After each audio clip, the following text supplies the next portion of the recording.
I'm Fraser Batty from the Strategy Unit, and I was the director of the Population Health Management Programme for the Midlands. I'm here today interviewing Chris. Chris, do you want to introduce yourself? Hi, yeah, I'm Chris Beeley. I work for Nottinghamshire Healthcare NHS Trust. I'm a data scientist. People know me probably more than anything else for Shiny, which is a web application programming framework for R. But I do all sorts of bits and bobs, databases, statistics, machine learning, all that kind of stuff. Brilliant. And author of the Analyst Manifesto, which we'll talk about in a bit. Yes, certainly. The first thing we wanted to get your take on, it might almost be too obvious a question to ask you, but I still thought it'd be worth hearing your thoughts on, is just why you think analysis is important. What value might analysis have in health and social care? I mean, I think the reason why analysis is so important and why it's so important to get right is because I think people are implicitly making analyses all the time. I think that's the problem, is that when analysis is not very good, managers and decision makers and clinicians do their own implicit analysis. They use their own assumptions and that kind of thing. And so, you know, you sort of can't get away with it really. And if you don't do it correctly, then someone else will do it badly for you. So even if they don't use implicit assumptions, there might be someone else elsewhere in the system, or there might be some national figures, or there's going to be a piece of analysis floating around in the ether somewhere that your decision makers are going to get hold of. And so, you know, you need to get in front of that and get it right. On a more mundane level, I mean, as you say, it's a sort of fairly lengthy list of reasons. There are obvious things around clinical effectiveness, around value for money, but I think there are probably some less obvious things as well. So the things that we often try to think about that I think are really important to tackle with data are things like, are service users engaged with a service? What is a service user's experience of a service? Is a service being provided equitably? Are the outcomes for different types of service users the same? Is it provided, you know, geographically in a proportionate way across the geography? And also things, I think that people sometimes forget about to do with staff. So, you know, are the staff happy? Are the staff working effectively?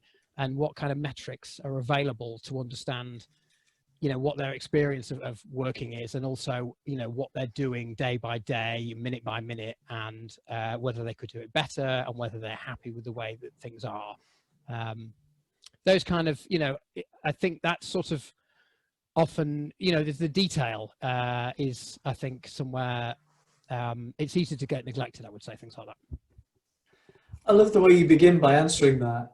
I mean, in effect, what you're saying is it's not as though there's an alternative to it. We will all, in whatever decision we're making, whatever action we take, there's always some implicit analysis. It's kind of just how good it is and where it is and how formally done it is. Yeah, I mean, the thing about analysis is it's not always necessary to even do the right analysis. Sometimes it's enough just to give them the right framework. So decision makers and these kind of things will not necessarily think about the problem in the right way. And so as an analyst, you can come along and say, well, I don't have any data about this, and I haven't done any analysis, and I haven't got time to do analysis or can't do any analysis, but I can tell you that thinking about those variables in that way will not work. And, you know, the phenomenon that you're observing anecdotally, it can't be interpreted in that way for, you know, whatever reason. And that's where, you know, a knowledge of things like, you know, statistics and sampling and, you know, these sort of nitty gritty things can make a real difference. You know, in a 10-minute meeting, you can really change the way that people think about things without, you know, touching a computer.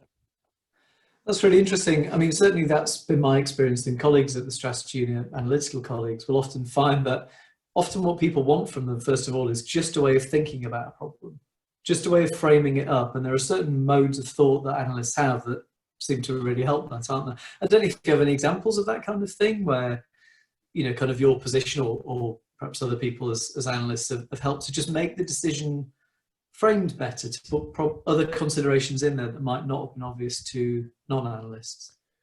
Yeah, I mean, the absolutely classic one, it's a bit of an easy target, this really, but it seems, because it comes up so often, it seems worth mentioning, is that people often forget about the denominator of things. That's a very common problem. So people will look at And, you know, you get this in all sorts of different contexts, but basically they will look at how big something is, but they won't really think about, you know, what it's drawn from. And there are two mistakes that they make there. The first is that they just forget about how big things are. So they forget about how big Nottingham is, or they forget about how big a bit, you know, Rushcliffe is, a part, you know, that kind of mistake. But also they forget about things like sampling, non-response bias, problems with the data, you know, missing values, null values, you know, this kind of really basic, again, nitty-gritty stuff that's fundamental. And, you know, if you think about, if you remember, well, a third of this data is missing, and we know that it's disproportionately, the missing data is more likely to be from this area or this type of person. That makes a really, really big, again, when doing don't touch a computer, that makes a really big difference how you interpret things. It does. The other thing that's implicit in what you just said, and also in one of your earlier answers, and you can tell me off if you think I'm overextending this point, yeah, is that there's often you hear these things pitched in opposition as though there's something like a sort of ethical approach to decision making, or a sort of morally driven approach to decision making, and then there's analysis. But what you were describing earlier on is analysis that brings in perspectives that would otherwise be missed. An analyst making sure that, let's say, the service user perspective is brought in. And then also, I mean, you skirted over it, but analysis of value for money seems to me to be bringing ethical considerations to bear as well, because, you know, using resources for something they're not used for something else. Is that overextending it? Are you making a moral point as well? No, well, as I say, I think the thing, yeah, it's a false dichotomy. And the reason why it's a false dichotomy is because decision makers will always have an implicit theory of the world and an implicit data set in their mind whenever they make a decision. That's fundamental to any business or anything. And so it doesn't make sense to speak of a sort of values-driven approach to decision making, because there is no such thing. With no data and no information, you can't make decisions. And it's, you know, it's misleading to pretend otherwise. Okay, well, we'll see what otherwise looks like in a sec, because so if that's the set of things that we might think of, or at least a sort of an initial list of areas of value for good analysis, and I take your fundamental point, you kind of can't get away from it anyway. I'd like to ask you about how well used you think analysis currently is in that respect. So when you work in the health and social care sector, when you look about the place, when, you know, when you see decisions being made, and I should have said this is all the backlight of COVID is, of course, strong at the moment. To what extent do you think analysis is well used in decision making? Well, I think the profile analysis has been going up and up and up. So I think on the surface, things are very good. You know, I see a lot of things now where people are really looking for analysis on the ground, and that I think is seen as being part of a, you know, central plank of any meeting or any document or any process or that kind of thing. And I think that's, you know, in the last 10 years, I think that's changed. I think people have realized, partly because there's, you know, there's more and better data. So I think people have started to realize, you know, that there is more to be had. But I think it's also just a cultural change of, I mean, it's partly, I guess, driven by society. You know, I think society is more data-driven generally, isn't it? Because we're more able to deal with, you know, the possibilities of data have been increasing. So that's really good, and I really value that. I think the thing that's there are a couple of things that are lacking, though. I think one of them is that kind of this idea that we've sort of maybe skirted around already, that analysis is sort of something you can put in a box and get the answer out. So they bring the wheel the analyst on and say, is this a good idea or a bad idea? And they say, it's 17% likely to be a bad idea. They go, oh, marvelous, off you go. And that's the end of it. And I think that links to something we might touch on later, actually, which is that often decision makers don't have a very good background in data and statistics. And so although it's really good that they bring people in and talk to them and ask them the questions, they're not necessarily able to engage with those in the way that they would be, say, if a finance person came in and talked about that. Managers are usually much more able to talk in that way. And I think the other problem, I think, that's more sort of on the system side. The problem that I would put more on my side of the fence, on the analysis side, is that I think we're still sort of playing catch up in the sense of over the last kind of 10, 20 years, we've got really good at counting things. I'm always struck by that whenever I go to a meeting, is that we can count things very, very, very, very, very precisely. And that's great. And that's really important. And there's been a lot of work done on that. And it's, you know, it's not easy work. And I don't devalue it in the least. But I think we really need to be careful we don't fall into a trap of feeling like we've catalogued the universe and now we can all just go back to sleep. And actually understanding what those numbers mean is, you know, as I'm not going to say equally or more, it's just as important once you've finished counting everything. And that's, I think, where we haven't been building the skills and we haven't been building that way of working. That's interesting. Also, I guess the portion of the universe that we have managed to count is very driven by a certain set of perspectives as well, of course, you know, contracting and finance and so on. So I imagine what we've managed to count is actually quite a narrow subset of the universe. I want to ask you outright about the use of the analytical workforce. In your answer, you conjured up the picture of the analyst being brought in, wheeled in to give a particular answer to a question. So say a bit. Just elaborate on that a bit more. To what extent do you think the analytical workforce is well used? It doesn't sound like you think they're spectacularly well used. Yeah, I mean, I think there's a couple of things really. I think, and this is by no means a universal phenomenon, but I think everybody watching this will probably think that they've seen times when they've seen someone being asked, you know, this is a good idea, isn't it? And a decision is made. You know, it's policy-driven data rather than data-driven policy. We've all seen that, and it, you know, I think maybe it's declining. I think maybe it's being made more obvious, but I think it is still going on. As I say, it's a two-sided thing for me. I think we're not necessarily being asked the right questions. We're not necessarily being given enough freedom to talk around what the question might mean and other ways of framing the question, and you know, that kind of thing. We're sort of being driven down a particular line, and that partly relates to what you were saying about what we're measuring. That's again a fundamental problem in analysis, is people often look at the data set and say, what questions can we answer with this data set? And that's a very dangerous game to play sometimes. And that's why I mentioned in the beginning stuff like patient experience and staff experience and stuff that sometimes can kind of get lost in all the outcomes and, you know, tariffs and all that kind of thing. But yeah, but on our side, I think we do need to get better at having a conversation and having a to and fro and explaining the limitations of what we've done and explaining how else we could have done it and what else we might do next. And then again, expecting perhaps more from the system, having people who are more switched on. I mean, again, it's not, none of this is negative criticism really. So I've been in meetings with people, people who are excellent managers, who claim no expertise at all in data, you know, and it's seen as being okay to just like, I've got no clue what any of this is about. And that's it relates to a kind of cultural thing I think we have in society to do with like maths and numeracy and all that kind of thing. Is it's okay to be hopeless at this stuff. And it is okay to be hopeless at this stuff, but you know, we want to kind of create a world where we say to people, no, you know, you can understand this, you can, and this is something that you could be working towards. Because if you learn this stuff, we can have a better conversation rather than you just being flummoxed. I mean, it's quite flattering as an analyst. Sometimes I go to meetings and everyone says, oh, you're so clever, you know, all these amazing things that you say, all these words, and we don't know what you're talking about, but you know, and almost the idea that I must be correct because I use lots of long, complicated words, that it must be the answer. And that's very flattering, but it would be nicer to have someone challenge me and say, oh, well, actually, you know, have you thought about, you know, the representativeness and, you know, get more of a two-way like that.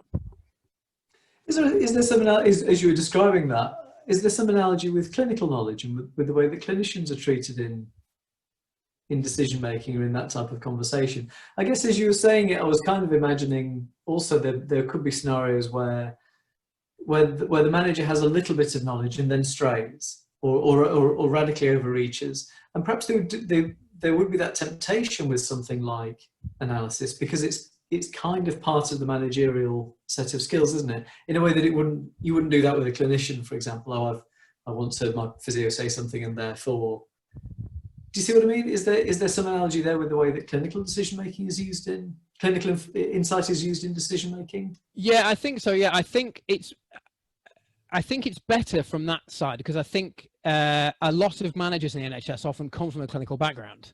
So there's quite often someone in the room. So a lot of the great managers I've worked with have had nursing backgrounds. That's a classic one. So although they might not have the specific clinical skills that are being talked about, they've got that general framework, and they've got the idea of clinical competency and, that kind of thing. But yes, I mean, a little knowledge can be a dangerous thing, can't it? And I think some of the worst things I've heard said have been from people who are sort of mildly expert, and you're right, they kind of run away with themselves.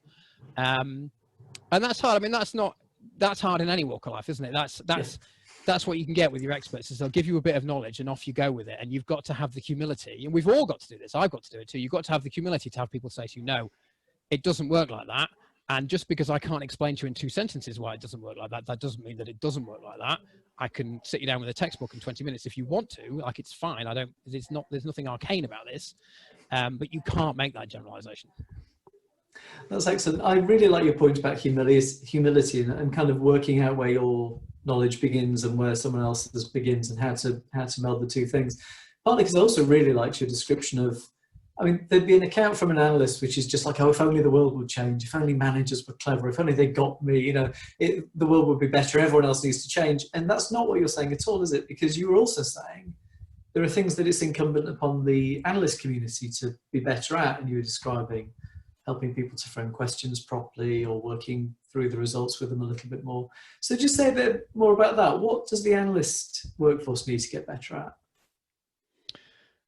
at? Well, lots of things, to be honest.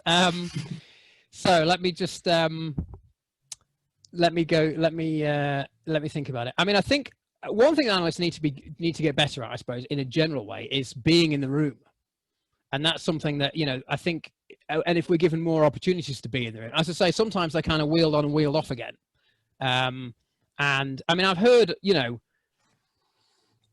lots of people all over many systems complain about this, is that, and again, it's that idea of one answer. It's not like a dialogue. People who understand analysis and numbers understand that, particularly because you've got, imperfect data. That's the thing. Like, if the data was perfect, maybe you could just come up with a perfect answer, like a physics experiment, and go, it's this, the speed of light is this many miles per hour, off you go. But it's just not like that. So I think we need to get better at being in the room, and at, at communicating at that level, at the sort of managerial level. So not going in and and again, I think that's because it's very flattering. As I say, this is the thing. So I go to meetings, and it's very nice. You just go there and just flummox everyone with all this technical stuff. Nobody can argue with you because they don't know what you're talking about, and you feel like you've won, and off you go. But if you come back 3 months later, you'll find that nobody's doing that thing that you mentioned, because nobody really knows what it is. And because you've gone and they can't run your code and the Excel spreadsheet broke, that, it's disappeared. So we need to get better at kind of building. So it's like a sort of 2-level thing. So we need to get better at being in the room and engaging at that level, at the sort of strategic level. But at the same time, we need to sort of build lower down, and just get better at offering insights. I think that's the other thing, is that there's this focus on sort of counting and how many of this there are, and we do get asked those questions. That's partly the problem, is that these are the questions we're asked. We're not asked to explain things. We're not asked why and how. We're not asked interesting questions. We're asked how many. And that's not an interesting question. And what we need to do is start bubbling up better answers. And, we can present them along. That's what I often try and do. And I'm not perfect, partly because I haven't got enough time to be perfect, and partly because I'm not perfect. Answer the question, how many, that's fine, but then say something else too. Say, did you know that this number is probably wildly inaccurate because of X, Y, and Z? Or did you know that last year it was totally different because of this and that and the other? And if we can start to have those conversations, we can start to, get, as I say, get the two-way going. I think that's fundamental, really, is become part of the decision-making apparatus, rather than becoming a sort of like a tool, like a spanner to be picked up and put down again. That's fascinating. And the background of decision support units, or the development of decision support units, might hopefully bring some of those things about. But we met during the work we were doing on population health management, and I kind of still remember the moment when it was the sort of opening session of the Analyst Academy, and I made a few glib remarks from the front, and then you kind of stood up and started berating me about, well, are we actually going to get cracking with this? And, what are we going to do? What are we going to... And partly because of that, I met you over lunch, and then we had a discussion about what we might do. And it wound up in the production of an Analyst Manifesto, which draws together many of the themes that you've been describing earlier on. I don't know if you want to say something about the manifesto, its contents. You want to make any comments on that? Yeah, let me think. So the manifesto. I mean, I could perhaps touch on some of the things that we haven't covered yet in the manifesto would probably be useful. So I think one of the big things that we've maybe gone around a bit, but I haven't really talked about much, is sort of careers and how an analyst's kind of how an analyst progresses at work. And this is a really again, I don't think I've ever seen a good solution. There are good solutions starting to come out now, I think, but probably a year or two ago, I'd never seen a good solution to this problem. Is that career structures for analysts they don't basically reward sort of technical excellence. They reward kind of being a manager, and that I think is partly I'd have to talk about Engender for Change because my background is the NHS, but I think it's widely regarded as something that's a problem in lots of industries and in lots of, for example, in local authorities. That's kind of how it works, and so there is very little. There's very little incentive for the analyst side to kind of, there's nowhere for them to go really. They get to a certain level of sort of technical competence, and they're told, well, the next thing you need to do is you need to be in charge of 6 people who are all doing the same things that you were doing 2 years ago. And that really doesn't drive good standards. Now, obviously, the analyst being told that is perfectly capable of going away and developing all these extra skills and working in a new way and all that kind of stuff. But unless it's part of their progression, unless it's part of their training, unless it's part of what's identified for them, that's pretty unlikely to actually happen. And it is very rarely. And in fact, all the people I think it always confirms my biases when I meet people who do things a bit differently and they've struck out and they've done all these technical things.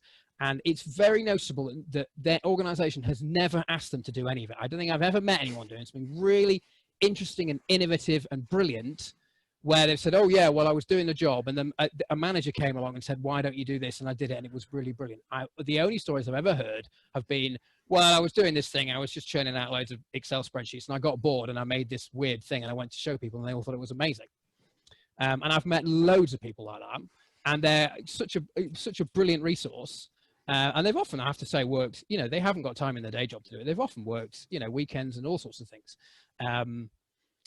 And it feels like that, the way that analyst careers are structured actually, if anything, sort of prevents that rather than bringing it out. And I think the other thing, again, thinking about the other end of the scale, so that's what I think analysts need to be shown somewhere to go. I think another thing in the Analyst Manifesto is leadership. So I've already talked a little bit about senior managers not having a good understanding of data. And I think something that would drive that is having someone, well, it depends. I mean, there's lots of different models. The model we presented in the manifesto is having it at board level, basically having a chief analyst at board level. There are chief everything else's. There is a chief finance person and a chief clinical person and a chief, all these other things. But there is no one really there to champion that notion of data. I think some organizations have started to do it, but there's no real sort of, there's no one way of doing it, and it hasn't been widely adopted. And I think that would be really useful for 2 reasons, really. Number one, because I think it would improve decision-making at a board level, because the decisions being made at board, again, looking back, talking again about the idea of implicit theories, the people at the board are using implicit theories of data and implicit theories of knowledge, and they're doing all that, but they're doing it without somebody at their level helping them to think about it in that way. They've got the finance officer saying, well, this will have this effect, and they've got that, and they've got the clinical person over here saying, well, if you do this, they've got all that perspective, but they don't have that perspective. And I think that's really important. But I think the other reason why it's important is because it would just filter down through the whole organization. So having someone, so for example, if I was a chief analytical officer and I was sitting at board level, it would be my absolute, overriding thing that I wanted to do all the time, would be to get all this insight and all this ways of working and push it down through the organization and bring people up and have them working differently. Just like, the finance person is thinking about finance, and the clinical person, just like all the other people have got their things. That's not really happening with data. And I think, frankly, it shows. That's fascinating. I was really interested in your reflection on the sort of career structure, on the way that analysts progress through systems, on what leadership looks like, technical leadership looks like. These are all problems that we've been grappling with at the strategy unit. We've got a team of 35, pushing 40 people, where one of the things we're having to toy with is how to create the sort of right environment for technical specialists to be technical specialists, and to value people for technical ability, and also to leave the sort of space for creativity you were describing. So almost a hobbyist tendency you get amongst the analytical community. These are not easy things to deal with, and we're able to do it because we're almost operating at a national or a regional level. It's very hard at the individual organizational level to do that, isn't it? Yeah, I mean, I think one thing, and again, these are hard organisational problems. I don't lay this blame at the feet of health and social care particularly, but allowing people to take risks and allowing people to fail is really, really. If you look at the sort of the people who are doing really well at this kind of stuff, the Facebooks and the Googles of this world, particularly Google, are known for failing spectacularly. They produce a lot of products that just don't work, and they just scrap them. And that's just part of how it is. And you really need to give your employees a little bit of room to mess up. And that's very hard, particularly, in an environment like health and social care, where there's a lot of performance, there's a lot of things with austerity, it's a tough environment. And giving your analysts just enough room just to kind of, iterate a bit and try and explore things. Because as I say, nobody doing stuff the same way that we've been doing it, that's not good. All the stuff that I've seen has been just a newer. I mean, if you look at NHSR, is a classic example of this. NHSR, which for those of you who haven't heard of NHSR, it's a community funded by the Health Foundation. It's promoting basically the use of the statistical programming language R in health and social care. And R has bubbled away. I've been using R for 10 years. I know people who've used it, for quite a long time. Pockets of people around and about. But NHSR has been transformative and just really surfacing it. All this novel practice, all these things, and also networks of collaboration, which is something else in the manifesto, which I haven't mentioned yet. That's something else I think the NHSR has done really well. Is allowed us to zoom out to a national perspective, which we rarely do, and look at what other people are doing and say, wow, look at what they're doing over there. That's amazing. Why can't we do that too? No, that's excellent. I love that. I love the collaborative, the ability to share code, the ability to open it and to see it and to critique it and to know what's under the hood. I think is fantastic as part of that. I want to ask you, in a sense, about what you would do to make things better, what you would do to make better use of analysis and better use of the analytical workforce. But I kind of can't also ignore the fact that of COVID and the current crisis and all the rest of it, and the effects that has had on the use of data, the prominence of things like modelling and uncertainty. We have my dad is now an armchair epidemiologist. So what do you see when you look at the current response to the crisis in terms of its effect on the analytical agenda, I suppose? And are there things that you see that you think, brilliant, let's keep that, or let's do more of that? Yeah, I mean, I've heard it all over the place, actually. So I've heard it. It's interesting to get parallels from clinical colleagues. So I've heard, particularly with GPs, but I've heard this from lots of people, is they're saying, we've been trying to do this stuff. We've been trying to kind of work remotely and work in different ways for years and years and years and had nothing but barriers. And within 2 weeks, everything has changed because of the crisis. And I have to say, I think in the COVID response, I've seen nothing but good. I've seen the COVID response has only driven the right behaviors, things that we've been talking about for years. So some of the stuff that's mentioned in the manifesto is around collaboration and breaking down organizational barriers and sharing and all that kind of stuff. Well, COVID is absolutely, because everybody, people have got in touch with me from all over the country, and they're all happy. They're all happy to hear about what we're doing. They're all happy to share what they're doing. It almost feels like when you're talking about COVID, it feels for the first time, I've been in NHS for 20 years, it feels for the first time that it doesn't really matter what trust you work for. That's become a non-question. All that matters is, can you help? Have you got data? Have you got code? Have you got this? And that's can really, you really, use really R? powerful. Yeah, yes, well. And that's really fantastic, and I'm really glad to see it. I'm going to say something a bit, I'm going to carp slightly, I think, because I can't help myself, which is that the only thing that I've thought about when looking at the COVID response has been just that I wish that we'd done some of this hard work earlier on. So I think you can see people are trying to work in this new way now, and it's so gratifying, and I really value it, and I feel sure that it will carry on. I don't see why people would stop. But there are hard problems. I read a Health Foundation blog post about this the other day that was it hit the nail on the head for me, really, is that collaborating, whether it be through source code or any other type of collaboration, is hard, particularly across organizational boundaries, particularly across data sets, particularly across patient groups, across demographics. It's difficult. It requires a lot of soft skills, a lot of technical skills. It requires a whole way of working, a whole way of you know, even of organizing teams, even some of the most basic stuff.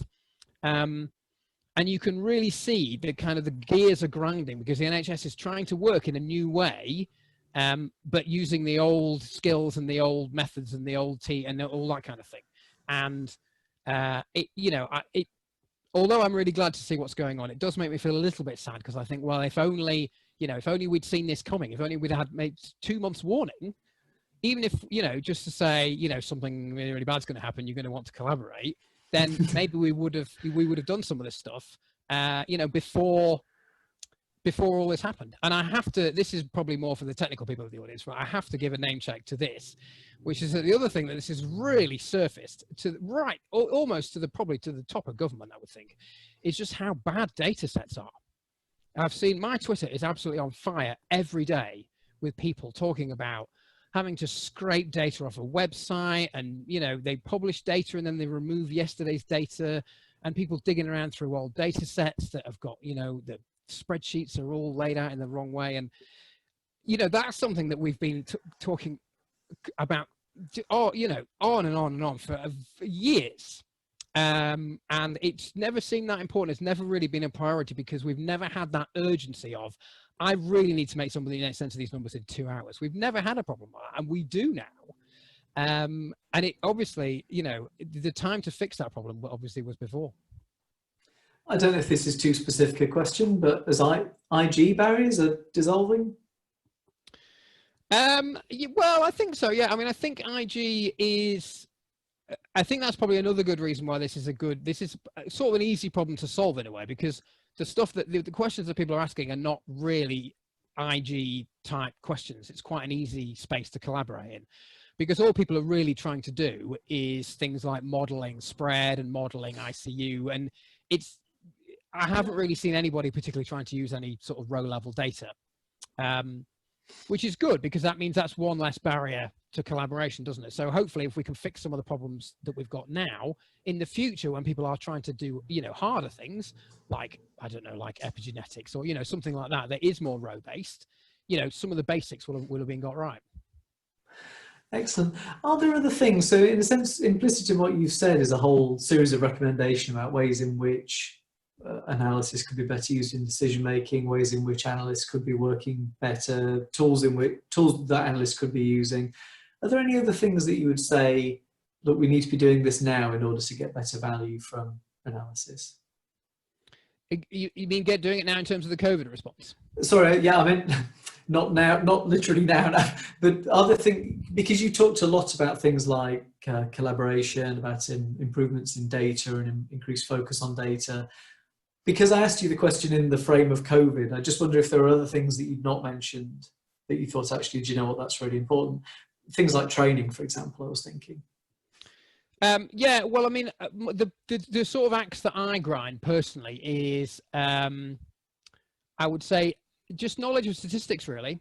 I mean, and sort of machine learning is very kind of modish, and I see there's a lot more buzz these days about machine learning, and I use machine learning, and I think it can have a lot of, I've seen some great papers that have done some really, that have achieved really good outcomes and really saved a lot of money, and that's really good.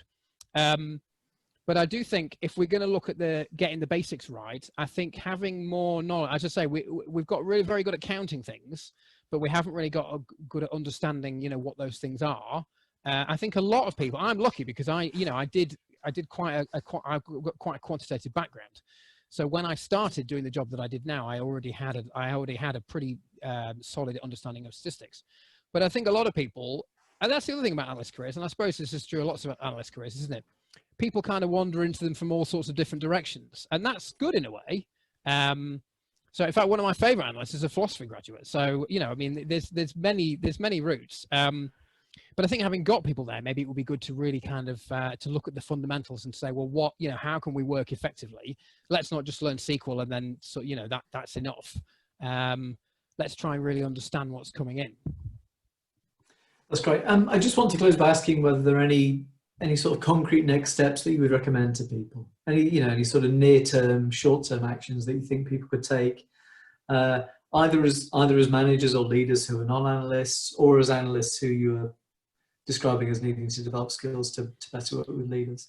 Yeah, I mean, some of the stuff I think has probably been implicit in what I've already said. So I think if I was a leader, I think I would want to get analysts in and keep them in. I would want to try and have better conversations with them. I would want to test out their understanding, test out my understanding, and get that going, get a dialogue going. I think if I was a sort of manager in the system, I would want to maybe try to ask better questions. I would maybe think about. I mean, the thing is, it's funny though, because obviously people do know this. It's weird. So what I want to say is that consider your analytic resource a finite resource. And obviously people do know that it's a finite resource, but I think sometimes the way it's used, you kind of think, maybe it's easy to forget that it's a finite resource because people ask some very sort of pedantic questions that don't seem to really inform anything. And you have to think to yourself, well, what's the opportunity cost of that? In that time, what could that analyst have done, that would have been better than what you've asked for?